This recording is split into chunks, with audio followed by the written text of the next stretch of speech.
All right, guys, so we are going to learn about a built-in method that it's part of the event object. And what we can do with it is we can basically just prevent the default behavior of anything within HTML. So the perfect demonstration of this capability is to create an A element that links to an external location and verify that it works, and then show you guys how to prevent it from actually linking there, prevent it from performing that event. So I'm going to go ahead in my HTML file. I'm going to create an A element with an href of https google.com. I'm going to set the target equal to underscore blank, and this, of course, will make it open in a new tab. I think we covered that in the HTML section. So I'm going to save this.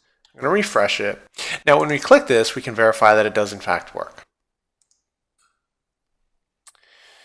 So what we're going to do is we're going to prevent that, actually. So let's say we have a link. It does have an href for some reason, or maybe it doesn't.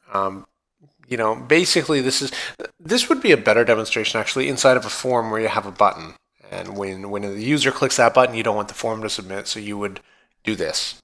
Essentially, you're going to go ahead and target the element that's going to be clicked that you want to prevent. So in this case, it's going to be the element with an href of https google.com. And now we've got that triggered by using the attribute selector. So we're selecting the element by its href. And you can actually put the element itself before that. So A with the href of, etc. But I don't feel the need to do that. And we're going to put on click. And the second parameter in this on method is going to be the function.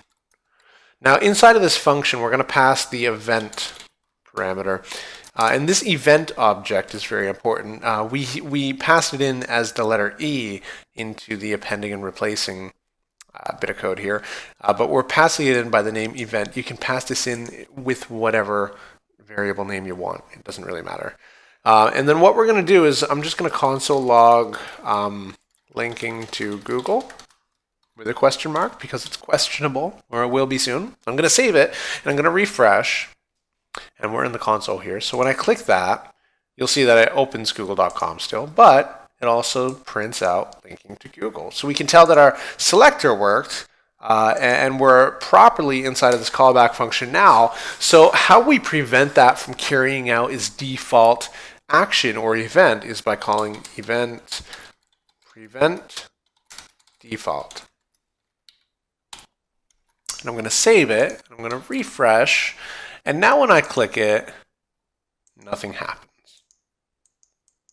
So you can prevent default behavior of HTML elements in a few ways. So as you can see with returning false, that is the same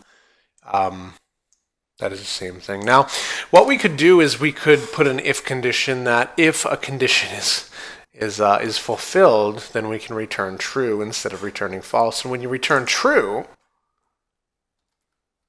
save it and refresh, it continues happening.